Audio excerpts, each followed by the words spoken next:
Gold trusted gold buyers మీరు తాకట్టు పెట్టిన బంగారాన్ని విడిపించి ఈ రోజు ఉన్న మార్కెట్ ధరకు కొనబడను. చాలా సీరియస్గా ఒక విషయం అడగాలనుకుంటున్నాను. అయ్యో పర్లేదండి. ఇప్పటిదాకా మీరు చేసిన ఏ ఇంటర్వ్యూలో మీరు నిజాలు చెప్పలేదు. నేను అలా ఉండే వ్యక్తిని కాదు. వీలైతే ఒక సపోర్ట్ చేయండి, అంతేగాని ఎదుటి వాళ్ళు విమర్శించకండి. జబర్దస్త్ ఎందుకు మానేశారు? జబర్దస్త్ ఎందుకు మానేశారంటే మీరు దాస్తున్న నిజం ఏంటంటే నేను చెప్తాను. చెప్పండి. జబర్దస్త్లో ప్రతి చోట ఉందండి, ప్రతి చోట ఉంది. నాకు రాజకీయం అనేది ఇష్టం ఉండదు. నా వల్ల అయింది నేను చేస్తాను. ఈరోజు నేను ఫెయిల్యూర్ అనుకోండి ఫర్ ఎగ్జాంపుల్. జబర్దస్త్లో మీరు అలా రెస్పెక్ట్ చేసే పర్సన్ అంటే ఎవరు చెప్తారు? నేను నా వర్క్కి నేను రెస్పెక్ట్ ఇచ్చుకుంటాను. ఎవరికి రెస్పెక్ట్ ఇవ్వరు? నా వర్క్కి నేను రెస్పెక్ట్ ఇస్తాను. పర్సన్కి ఎవరికి రెస్పెక్ట్ ఇవ్వరు? మీతో పాటు అదే రామోజీ ఫిల్మ్ సిటీలో ఇంకొక అతను మీ జబర్దస్త్ అతనే కష్టపడుతూ ఉన్నాడు. సుధీర్ భాయ్ నేను ఇద్దరు ఒక్కడనే జాబ్ చేస్తాను. మీరే కదా. చాలా మంది చెప్పే కంప్లైంట్, సుధీర్ మా ఫోన్లు ఎవరి ఫోన్లు లిఫ్ట్ చేయడు. నిజమా అబద్ధం? నా ఫోన్ ఎత్తలేదు అనే కంప్లైంట్ చేయడం కన్నా నిన్నుగా గుర్తించే వ్యక్తులతో మీరు జర్నీ చేయండి ప్లీజ్. ఒక పెద్ద స్టార్ హీరో మీరు వెళ్ళి ఫోటో అడిగితే నువ్వు నాతో ఫోటో దిగడం కాదు నేనే నీతో ఫోటో దిగాలి అని చెప్పి ఎదురొచ్చి మరి ఫోటో తీసుకున్నారంటే ఎవరా హీరో? అవును సార్, ఇది ఎలా తెలుస్తారు మీకు? తెలుస్తుంది. యాక్చువల్లీ ఏ ఇంటర్వ్యూలో చెప్పలేదు సార్. నేను మెగాస్టార్ చిరంజీవి సార్ ఎంత అంటే మనం ఎదిగేటప్పుడు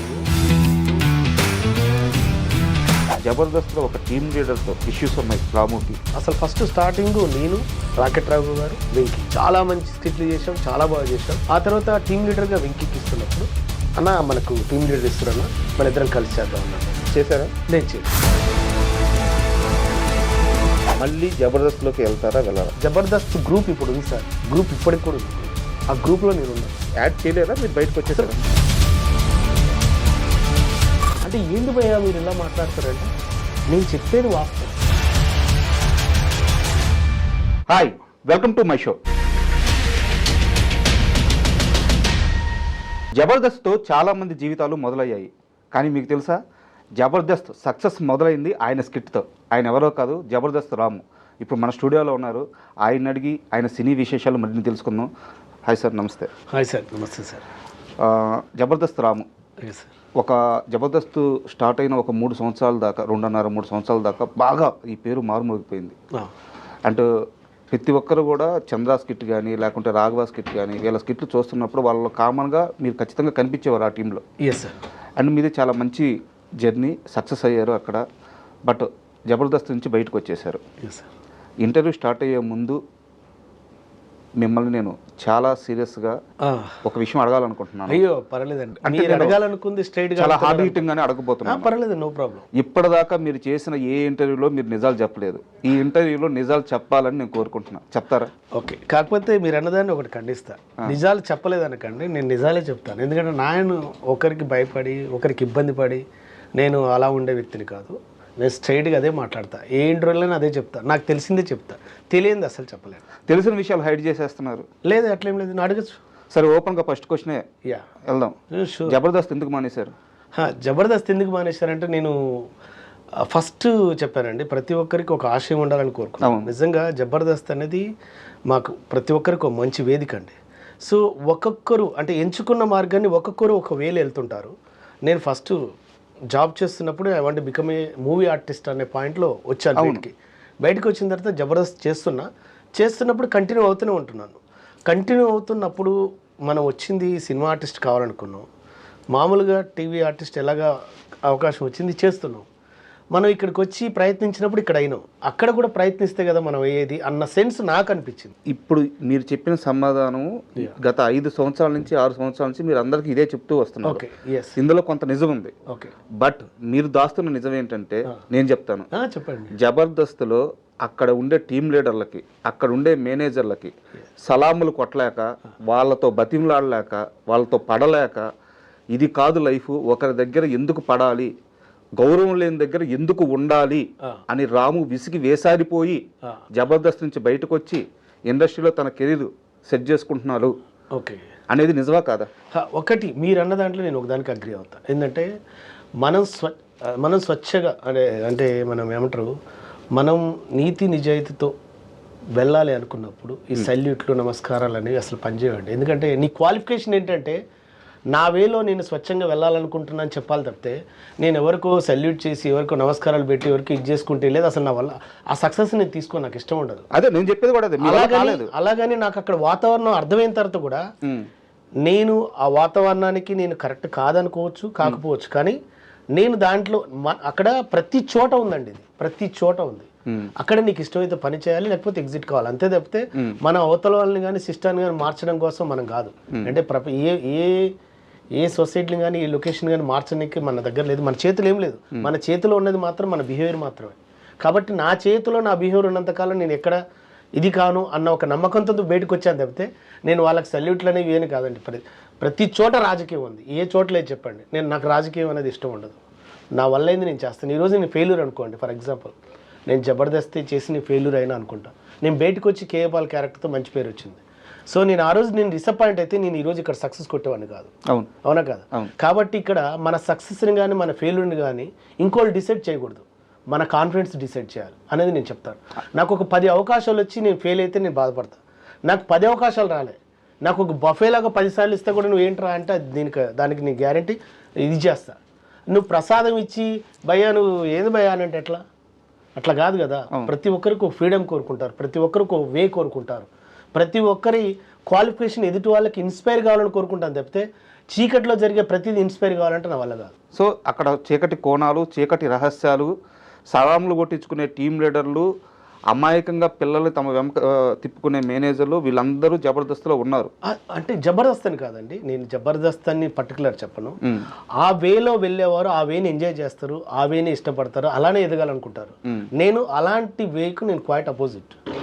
నువ్వు ఎదుటి వాళ్ళకి చేతినిచ్చినా ఏకపోయినా పర్లేదు, కానీ వాడు ఎంతో కాన్ఫిడెంట్తో వస్తాడు. ఆ కాన్ఫిడెన్స్ని మీరు కొలాప్స్ చేయొద్దు, దాని కారకులం మనం కావద్దు. నీకు వీలైతే ఎంకరేజ్ చేయి, లేకపోతే లేదు, అంతే. సో ఎదుటివాడి సంస్కారంతో మనం కరెక్ట్గా జర్నీ చేస్తున్నా లేదా అని చూడాలి తప్పితే ఎదుటివాడి సంపదతో మనం జర్నీ చేయకూడదు. ఇప్పుడు నాకు మీరు సంపాదించుకున్న సంపద కన్నా మీరు నాతో చేసే జర్నీ ఏంటి? సంస్కారం మాత్రం. మీకు ఎన్ని ఆస్తులు ఉన్నా మీరు నాతో జర్నీ చేసేది మీ సంస్కారంతో. అంటే వాడు మంచివాడు రా, పర్వాలేదు మాట్లాడదాం అనుకున్నప్పుడు మాత్రమే నాకు గొప్పగా అన్న ఆలోచన ఉంటుంది. ఆయనకు 100 కోట్లు ఉన్నాయంటే 100 కోట్లు నాతో జర్నీ చేయవు కదా. నువ్వు నాతో మాట్లాడే విధానం, నువ్వు పలకరించే విధానం, చేతినిచ్చే విధానం, ప్రజెంట్ చేసే విధానం, అరే సార్ భలేగున్నారు, మంచి వ్యక్తి, ఏమన్నా ఉంటే మీ దగ్గర ఓపెన్ అవుతుంది. ఒక నిమిషం అంటే మీ బాధ నాకు అర్థమవుతుంది, ఏం చెప్తున్నారో కూడా నాకు అర్థమవుతుంది. మొత్తం అన్ని ఇండైరెక్ట్గా చెప్తున్నారు. మీరు ఫేస్ చేసిన చాలా ఇబ్బందులు జబర్దస్త్లో నాకు తెలుసు. రాజా గారు ఒకటి ఏమంటారంటే స్వతహాగా తల్లిదండ్రులని కాదండి, కల్మషం లేని ప్రతి చేతు దగ్గర మేము కూడా కళ్ళ మీద పడి నమస్కారాలు తీసుకుంటాం. అక్కడ కల్మషం లేదు కాబట్టి. సో అది నేను తప్పుగాని కూడా అనను. ఎందుకంటే దేవుడు బ్లెస్సింగ్స్ కోరుకున్నప్పుడు దేవుని దగ్గర పోయి దండం పెట్టుకుంటాం. అది దేవుడి ఆశీర్వాదంతో, దేవుడి మీద నమ్మకంతో నాకు ఈరోజు ఇది జరిగిందని. అలానే అసలు ఏ పరిచయం లేని వ్యక్తి కూడా కల్మషం లేకుండా ఒక చేతిని ఇస్తాడు చూసావు, వాళ్ళ దగ్గర కూడా దండం పెట్టుకుంటా. అదేంటో అలా పెట్టుకున్నాను కాదు, అక్కడ మన ఆలోచనని మన సంస్కారాన్ని గుర్తించిన వ్యక్తి కాబట్టి నా రెస్పెక్ట్ సార్. మా పెంపకం విధానం నమస్తే పెట్టుకుంటాను. జబర్దస్త్లో మీరు అలా రెస్పెక్ట్ చేసే పర్సన్ అంటే ఎవరు చెప్తారు? నేను నా వర్క్కి నేను రెస్పెక్ట్ ఇచ్చుకుంటాను. ఎవరికి రెస్పెక్ట్ ఇవ్వరు? నా వర్క్కి నేను రెస్పెక్ట్ ఇచ్చుకుంటాను. పర్సన్కి ఎవరికి రెస్పెక్ట్ ఇవ్వరా? ఒకటి చెప్పనా, ఒక పర్సన్లోనే ఇన్ని క్వాలిటీస్ ఉన్నాయని చెప్పండి, అన్ని క్వాలిటీస్ ఉన్నాయని చెప్పండి, లేవు కదా. అలా ప్రతి పర్సన్లో నేను వాళ్ళ దగ్గర ఉన్న క్వాలిటీస్ నేను తీసుకుంటా, అన్క్వాలిటీస్ నేను తీసుకోను. అంటే నాకు గురువు అని చెప్పుకునే వాళ్ళు ఎవరు లేరా మీకు జబర్దస్త్? అట్లని కదా, నేను స్వతగా ఫస్ట్ నుంచి మిమిక్రీ ఆర్టిస్ట్కి వస్తున్నాను. తర్వాత నన్ను గుర్తించింది చంద్రన్న, రాము నువ్వు ఎలా చేస్తున్నావు అని చెప్పాను. ఇలా చేస్తున్నా అంటే నువ్వు నా దాంట్లో చేయాలన్నాడు. ఓకేనా సరే అన్న, డన్ అని చేశాను. ఆ తర్వాత రాకెట్ రావు గారు పిలిచారు, చేశాను. అభి అన్న చెప్పాడు, చేశాను. అలా వెళ్ళాను. మీ ప్రయాణంలో కాస్త వెనక్కి వెళ్తే మీరు చదువు అయిపోయిన తర్వాత, ఇంటర్ అయిపోయిన తర్వాత రామోజీ ఫిల్మ్ సిటీలో జాబ్లో జాయిన్ అయ్యారు. అవునండి. ఏం జాబ్ అంటే అది? నేను హోటల్ ఇండస్ట్రీలో చేశాను. హోటల్ ఇండస్ట్రీలో చేశాను. ఓకే. నేను స్టార్టింగ్లో వెయిటర్గా జాయిన్ అయ్యి అసిస్టెంట్ మేనేజర్గా రిజైన్ చేసి వచ్చేటప్పుడు కూడా నాకు ప్రమోషన్ ఇస్తుంటే నేను వద్దన్నా. వెయిటర్గా ఎంత మీ జీతం? నాకు అప్పుడు 850, 850 రూపాయలకు నేను జాయిన్ అయ్యాను. ఆ తర్వాత బయటకు వచ్చేటప్పటికి నాకు ప్రమోషన్ ఇస్తారు. సార్ కూడా మేనేజర్ శ్రీనివాస్ గారు స్టిల్ వర్కింగ్ చెప్పారు, రాము ఇట్లా ఇస్తున్నాను రా అంటే ప్రమోషన్ అంటే వద్దు సార్ అన్న. అదేంటంటే వద్దు సార్, ఆ సర్టిఫికేట్ చాలా వాల్యూది, అది నేను కాకుండా ఇంకొకరికి ఇస్తే వాళ్ళకి లైఫ్ ఉంటుందని నేను ఆ సర్టిఫికేట్ కూడా వద్దు సార్ అని వదిలేసుకుని వచ్చాను. అదే సమయంలో మీతో పాటు అదే రామోజీ ఫిల్మ్ సిటీలో ఇంకొక అతను మీ జబర్దస్త్ అతనే కష్టపడుతూ ఉన్నాడు. తెలుసు, సుధీర్. ఎవరు? సుధీర్ భాయ్ నేను ఇద్దరు ఒక్కడనే జాబ్ చేసాం యూరేకలో. అదే 800 జీతం అయింది కూడా అప్పుడు. అక్కడ 800 జీతమా అనేది మనకు అప్పుడు వాళ్ళకి అంటే తను ఏంటంటే క్లోజ్అప్ మెజిషియన్ అనమాట. అంటే కస్టమర్ ఏమంటారు అక్కడికి విజిటింగ్కి వస్తారు కదా, వాళ్ళ దగ్గరనే క్లోజ్గా మ్యాజిక్ చేసేది. See this coin, now there is no coin అని అట్లా చేసేది. వాళ్ళ శాలరీస్ మనం ఇప్పుడు మాకైతే అప్పుడు బేసిక్ అంత ఇచ్చారు, వాళ్ళకి ఎంత ఇస్తారు అనేది మనం డిస్కస్ చేయను. కానీ సుధీర్ భాయ్ నాకు అప్పటి నుంచి నాకు ఫ్రెండ్ అనమాట. అట్లా అండ్ ఈ రోజు సుధీర్ గారిని చూస్తే ఎలా అనిపిస్తుంది అంటే ఇప్పుడు ఆయన చాలా ఒక గర్వం. పెద్ద స్టార్ హీరో, భయంకరమైన ఫ్యాన్ బేస్ ఉంది ఆయనకి డిజిటల్ సోషల్ మీడియాలో. సో ఆయన ఆ రేంజ్లో ఉన్నారు కదా. సో ఆయన స్టార్టింగ్ స్టేజ్ అంతా చూశారు మీరు, ఆయన ఎక్కడి నుంచి వచ్చారో మీరు చూశారు, ఎక్కడికి వెళ్ళారో మీరు చూస్తున్నారు, మీ కళ్ళ ముందే ఆయన జర్నీ అంతా ఉంది. సో ఆయన జర్నీ చూసినప్పుడు ఎలా అనిపిస్తుంటుంది మీకు? చాలా హ్యాపీగా ఉంటుందండి, చాలా గర్వంగా ఉంటుంది. రీసెంట్గా కూడా ఒక మూవీ ఓపెన్ అయింది. ఒకటండి అదేంటి చెప్తున్నా కదా, ఒక్కొక్కరు ఒక వేలు వెళ్తుంటారు, ఒక్కొక్కరికి ఒక వాతావరణం కలిసి ఉంటుంది అంతే. ఇప్పుడు మీరు పలానా దగ్గర ఉన్నారనుకో, ఆ చుట్టుపక్కల ఉన్న ఫెసిలిటీస్ని బట్టి నీకు ఆటోమేటిక్గా ఫోకస్ అవుతుంది. మనం ఉండే విధానం కావచ్చు, కలిసే మనుషులు కావచ్చు. అట్లా సుధీర్ భాయ్ డౌన్ టు ఎర్త్ ఫస్ట్ నుంచి. తను యాజ్ ఏ ఫస్ట్ మ్యూజిషియన్, తర్వాత గేమ్ ఆర్గనైజర్, ఆ తర్వాత టీవీ. అసలు ఇంకా లోతుగా చెప్పాలంటే ఫస్ట్ స్కిట్ ప్రాక్టీస్ చేసింది నేను, సుడిగాల్ సుధీర్ భాయ్ అండ్ వేణు అన్న అండ్ ఇంకో అబ్బాయి టింకు అన్న. ఫస్ట్ స్కిట్ అది ప్రాక్టీస్ చేస్తున్నప్పుడు తను టింకు అనే అబ్బాయి నన్ను పిలిచినప్పుడు అన్న అదంటారు నువ్వు చేరారామా అన్న. నేను వద్దన్న, నన్ను పిలిచిన వాళ్ళు పక్కన పెట్టి నేను చేయనన్నా, అది అయిన తర్వాత చేస్తాను వెయిట్ చేస్తున్నాను అన్నమాట. వెయిట్ చేస్తున్నప్పుడు చంద్రన్ నన్ను పిలిచాడు. అట్లా సో చాలా గర్వంగా ఉంటుందండి. ఎందుకంటే సుధీర్ భాయ్ ఈరోజు ఎదుగుతూ 10 మందికి ఆదర్శంగా అవుతున్నప్పుడు మాకు కూడా హ్యాపీగా ఉంటుందండి అంతే. అండ్ ఇక్కడ ఒక చిన్న విషయం ఏంటంటే చాలామంది చెప్పే కంప్లైంట్, సుధీర్ మా ఫోన్లు ఎవరి ఫోన్లు లిఫ్ట్ చేయడు, మాకు టచ్లోకి రాడు, తనకి అత్యంత సన్నిహితమైన 2-3 ఆర్టిస్టులు ఉన్నారు, వాళ్ళ ఫోన్లు మాత్రమే లిఫ్ట్ చేస్తారు, మేము జబర్దస్త్ ఫ్యామిలీయే, మాతో పాటు కలిసి స్కిట్లు చేశాడు, మాతో పాటు జర్నీ ఉంది, మాతో పాటు తిన్నాడు, ఒకవేళ వస్తే మళ్ళీ ఈరోజు కూడా తింటాడు, కానీ ఫోన్ మాత్రం లిఫ్ట్ చేయడు అని చాలామంది చెప్తున్న కంప్లైంట్. నిజమా అబద్ధమా? ఓకే, అంటే నేను కంప్లైంట్ నిజమా అబద్ధం అన్న దానికన్నా ఒక విషయం చెప్తానండి. ఎందుకంటే ఇప్పుడు మన పనిలో మనం బిజీగా ఉన్నాం, నా ఫోన్ ఎత్తలేదు అనే కంప్లైంట్ చేయడం కన్నా నిన్నుగా గుర్తించే వ్యక్తులతో మీరు జర్నీ చేయండి ప్లీజ్. అంటే నువ్వు ఎదుటి వాళ్ళ మీద మనం కంప్లైంట్ చేయడం కన్నా మనల్ని రిసీవ్ చేసుకున్న వ్యక్తులతో మనం జర్నీ చేయడం విన్నాట. ఇప్పుడు నేను ఒక టైంలో సుధీర్ భాయ్ కూడా ఒక టైంలో ఏదో వచ్చింది ఒకటి పెద్ద, నాకు తెలిసిన బెస్ట్ రైటర్ రామునికి తెలుసు అన్నావు కదా అంటే అవును అన్న, ఒకసారి మాట్లాడవు అంటే నేను అడుగుతానన్నా, మాట్లాడి చెప్తానన్నా. నేను మెసేజ్ పెట్టా, నాకు రిప్లై ఇచ్చాడు, at a time Rambai go ఇతను చూస్తుండని చెప్పాడు, రైట్ అన్న థ్యాంక్ యూ అన్నాను అంతే. తర్వాత తను కొన్ని చెప్పాడు, అన్న ఇట్లా సింక్ అయ్యేటట్టు ఉందన్న అంటే ఓకే రైట్ అన్న.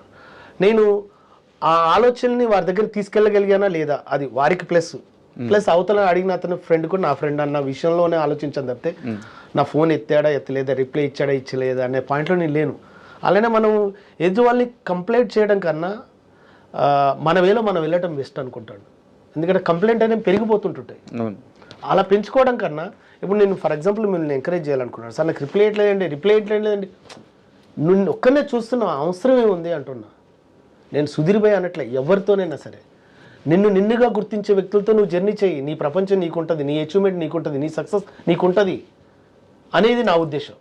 ఏంటి నువ్వు వెళ్ళేటప్పుడు మనసు కానీ మైండ్ కానీ బరువుగా ఉండొద్దు, ఆనందంగా ఉండాలంటే ఫస్ట్ నువ్వు స్ట్రెస్కి గురి కాకు. నీ ఆలోచన గొప్పదైనప్పుడు తప్పకుండా నీకు చేతినిచ్చే వాళ్ళు వస్తారు. నీకు చేతినివ్వకున్నా, నీకు ఫోన్ లిఫ్ట్ చేయకున్నా, నీకు ఇంకోరు ఏది చేయకపోయినా దయచేసి నాట్ ఓన్లీ సుధీర్ భాయ్ అని కాదు, నేను సుధీర్ భాయ్ని స్పెషల్గా అనట్లే, నాకు సుధీర్ భాయ్ మంచి లిఫ్ట్ చేశాడు, బాగున్నాడు, చాలా మంచి వ్యక్తి కూడా నా పాయింట్ ఆఫ్ వ్యూలో. నాకు నేను మీది ఎత్తలేదంటే నాకు తెలియదు, కానీ వీళ్ళని కాదు ఎవరైనా సరే అలా ఎత్తనప్పుడు మీ వేళ మీరు వెళ్ళే ప్రయత్నం చేయండి తప్పితే మీరు దాంట్లోకి వెళ్ళి మీరు డిప్రెషన్లోకి వెళ్ళకండి please. And don't forget to subscribe to iDream. And for more videos, please subscribe to iDream. Please subscribe to iDream. Please subscribe iDream. And please subscribe to iDream. For more videos, subscribe to iDream. please like, share and subscribe to the channel. Congratulations, iDream. Subscribe to iDream. Subscribe to iDream. So subscribe to iDream Media. iDream ki iDream team andarki huge congratulations. Please subscribe iDream Media. Please subscribe to iDream. Subscribe iDream. Please subscribe to iDream. iDream అంటే నా కళల channel subscribe చేసుకున్న నోరు తిరుగుతలేదు, మీరైతే గంట గుర్తు కొట్టండి. For more such videos, please subscribe to iDream. Subscribe to iDream. Please subscribe to iDream. Please subscribe iDream Media. Please do subscribe to iDream. Please subscribe to iDream Media. For best entertainment and information, please subscribe iDream.